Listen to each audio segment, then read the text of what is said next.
YouTube, what's good, y'all? It's your boy Yoyoy, the best that ever did it. The true winner, 6 p.m. If you're new to the channel, leave me a sub.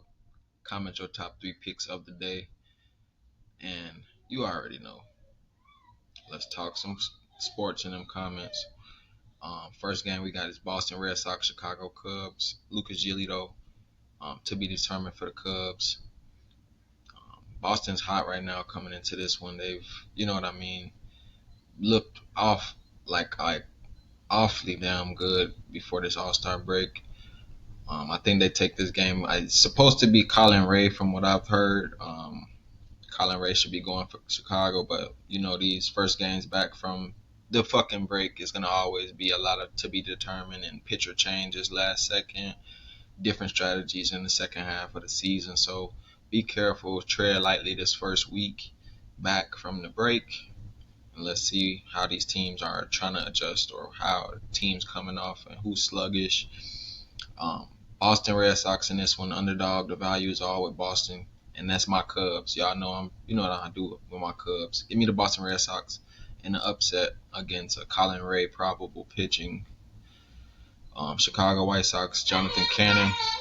Jonathan Cannon is not nothing special, and we seen a Bailey Falter was supposed to be going for the Pittsburgh, not the Steelers, damn Pirates. I'm already doing too many football videos. The Pirates coming this one probable with Bailey Falter. They're 2-8 in their last 10 games, but that's on the over under. They've been going under a lot. That's my point. 4-6 is the Chicago White Sox to the over. Both of these teams have been going under. I think this total is set too high. It's one of those boring ass games that's gonna be low scoring. I gotta go with Pittsburgh to lose the game as well. I'm just going against these boys right now. I know they're a winning team at home. I just think the value is with Chicago. Jonathan Cannon is nothing special. I think they make it ugly. Give me the under. Strongest play in this game, the under. I'm taking the White Sox. Unpopular pick. Next up, LA Angels to be determined with Philadelphia to be determined. I heard Jose Soriano against I don't know who they have probable for the Philadelphia, but we're gonna see who the starting pitchers is. But just basically coming into this one, we got a 30-16 team at home. Is Philadelphia, 55-41 on the year. They damn near did their damn business really, really good on defense, like the last 6-7 games before the All-Star break.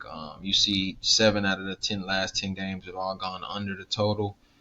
I think we get a lower scoring game. The first game back, both teams had a couple good guys in the All-Star games, and things are gonna probably come back with some like Jose Soriano type of ground ball pitching, a whole bunch of quick outs. Give me the under, and this one is the strongest play. And then if I have to lean to a money line, I do side with LA in this one as well. Give me the base and a half, point and a half with the LA Angels on the run line. San Diego Padres, Washington Nationals, Michael Soroka projected for Dylan Cease. 52-44 is the San Diego Padres, and we got Washington coming to this one looking pretty bad. As they 38-58, very, very bad slump they had before the last week and a half, 2 weeks before the All-Star break was just miserable for them. I don't think they break out or nothing here either. Dylan Cease is a good, serviceable pitcher, good enough to get them quick outs against a team like that. Give me the damn San Diego Padres in this one, money line. Strongest play in that one. I think they win by 2 as well. And I like the over in that Padres game. They're going to probably explode. Next up, San Francisco, Toronto. Justin Verlander is coming in this one. I don't think he's won a game yet. That's how bad he's been this year. And then the lineup over there in San Francisco is just falling off a cliff. Jung Ho Lee is not the same. Devers is just mediocre. He's not hitting bombs like that. It's just simple. The Toronto Blue Jays are pretty fadeable with Chris Bassett, though. I must say, I have gone against the Blue Jays when I've seen Chris Bassett on that mound. I go against them, but against a fire versus fire pitcher, Verlander's been a much worse pitcher. I got to go with the Blue Jays in this one on the money line. And they have been going over the total in their last. No, they actually been going under too. The Blue Jays. Yeah, let me get the damn Blue Jays playing 7-3 baseball right now. And they're 32-16 at home versus a mediocre 24-25 road team in San Francisco. It's just not a good position for them to come out. Justin Verlander, that's the weakest pitcher in the rotation, if not Birdsong. Give me the Blue Jays in this one. What's the matter, buddy? My little boy, man, he be getting right. Filled with knowledge with these picks, too. Athletics, Cleveland. We got maybe Slade Ciccone, I've seen, and he's probably faced this team before and did very good. I believe he didn't allow any runs, or it was 1-run game, like 6-7 strikeouts for Slade Ciccone when he faced this Athletics team. JP Sears is projected for this one, 4.8 ERA. Is pretty steep. You know what to expect from the Athletics. They have a very good lineup. Better lineup than Cleveland. They do have the better bats. But the pitching is way better on the Cleveland Guardians. Give me the Cleveland Guardians at home. This one I'm staying away. I'm not gonna bet this one most likely, but because I like taking the Athletics in spots like this, but I just can't. I mean, I'm gonna probably see how I'm feeling when I really get to start locking some bets in. I might put a sprinkle on Athletics actually. I like their bats more. I know the pitching matchup is favoring Cleveland. It is. But if JP Sears can come out and everybody's fresh leg. JP Sears wasn't in the All-Star, so I know he well rested. If he can come out there and give the Athletics about 3-4 good innings, I think they got a shot to take this one. Give me the Athletics. Matter of fact, yeah, give me them Athletics. I like the Athletics in this one. It's hard to beat a team twice, and I know Slade Ciccone is probably the probable pitcher. He's faced them before, and he did really good. They don't always do good the second game around. Give me the Athletics on the money line and the front run line just for safety. Cincinnati, New York Mets. Who you got in this one? We got Nick Lodolo versus Sean Manaea, who's making his first start of the season. You know who we used to do last year, the year before that, when we seen Alek Manoah and Sean Manaea. It's an automatic fade. I'm going against these boys again. Give me Nick Lodolo.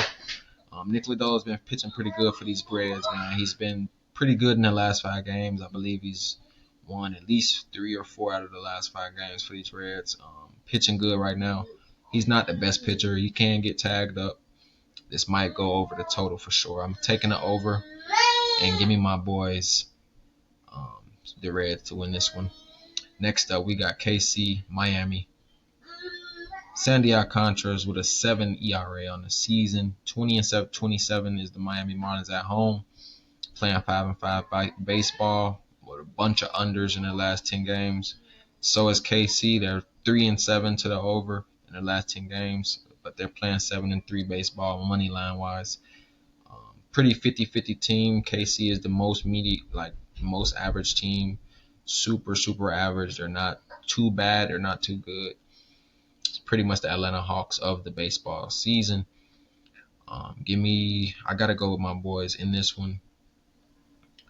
I like the damn KC Royals in this. In a spot like this, the books are telling us the favorite for a reason, and I like the under in the first 5 innings. I think Sandy Alcantara gonna give them 3 strong innings. Then he start getting patched up.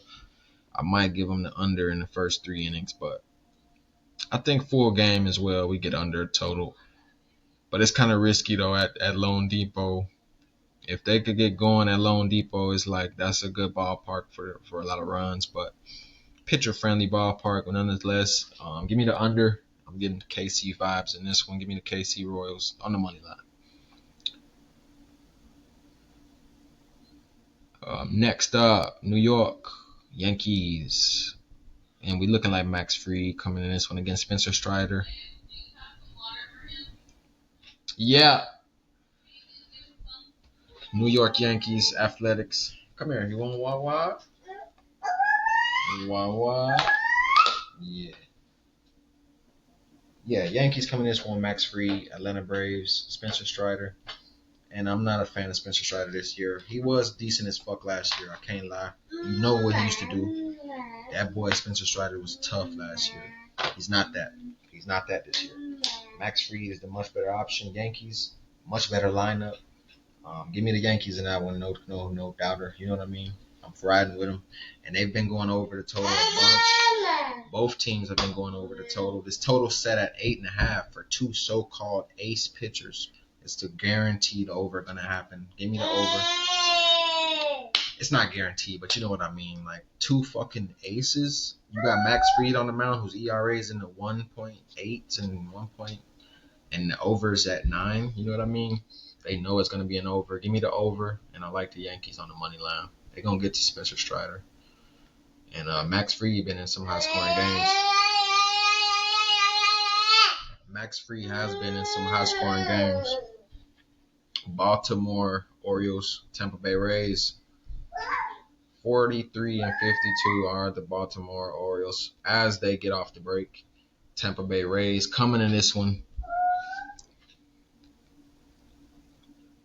50 and 47. They took a major slump coming into this All-Star break.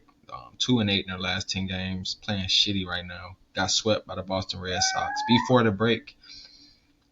Lost the series against the Twins. I was like, it's some bad baseball they're playing right now. And it just Todd Bradley coming in this one is maybe a Charlie Morton start versus Charlie. And you know what Charlie Morton did to these dudes last game. 4-1. I don't think it's so low scoring this time around. Give me the over in this one. Even though both teams have kind of been on the under streak, 3-7 in their last 10 games on the under. You know what I mean? I'm not in love with the under in this one. Give me the over. I think we see runs. Charlie Morton's not gonna, you know what I mean, shut these dudes down to 1 run again. I'm not gonna bet on that. You know what I mean? Todd Bradley's gonna give up his fair share of runs as well. Like usual, give me the over. And I'm liking the Baltimore Orioles in this one on the money line, plus money. It's damn near pick'ems. I think the Baltimore Orioles come in there and take that and then get the over going. Detroit, Reese Olson, Texas Rangers, Patrick Corbin.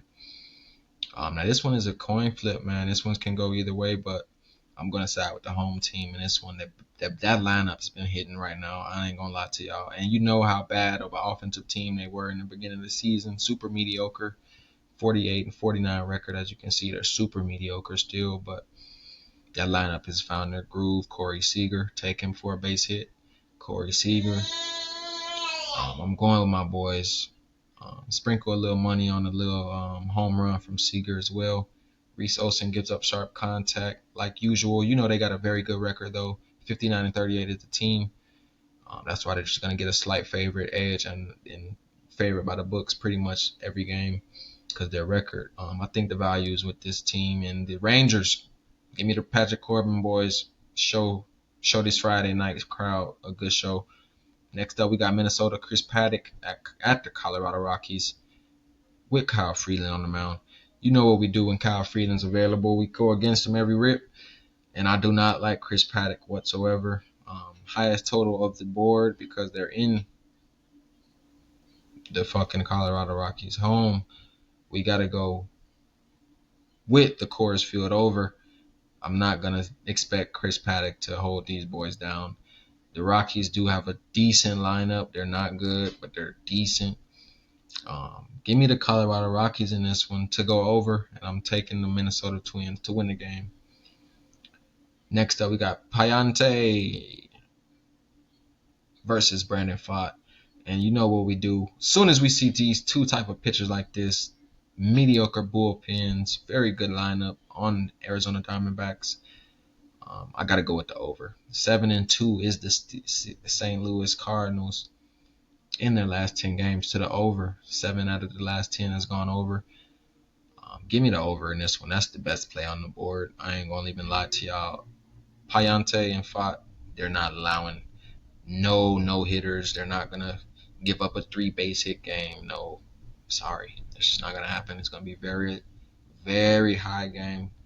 A lot of runs. Give me the over. If I had to pick a side on the money line, man, I gotta go with my Arizona D-backs. I do like the D-backs in this one, man. The defense for the St. Louis Cardinals is just miserable.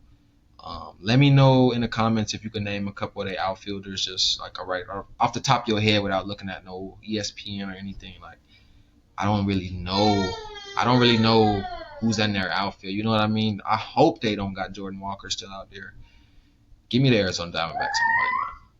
And the over is the strongest play in that one. Houston, we got Walter. Coming in this one with Luis Castillo, Brandon Walter. 7-3 to the over. 6-4 to the over. 3.4 ERA for these Seattle Mariners with Luis Castillo on the mound. Total set at 7.5. Slight underdogs is Houston. And you know Houston on the road has been pretty alright. They're mediocre nonetheless. Seattle at home has been always a better deal than most because they have a pitcher-friendly ballpark. Luis Castillo coming in this one, I think we see a lot of runs. Give me the over. This total is too low. Luis Castillo is not going to hold Houston to no 1 run, 2 run. Not at this point in the season. Maybe an early game, yeah. Slow legs. People still, April baseball, but not in this point in the season. This is when Luis Castillo starts to give up runs in this middle of the season. Give me the over, and I'm going with my boys Houston on the money line. I like Brandon Walter. He's not there yet, but he's got a lot of upside in this game, and I know he's gonna get a couple W's coming in the second half. Give me the over. Give me the Houston Astros now.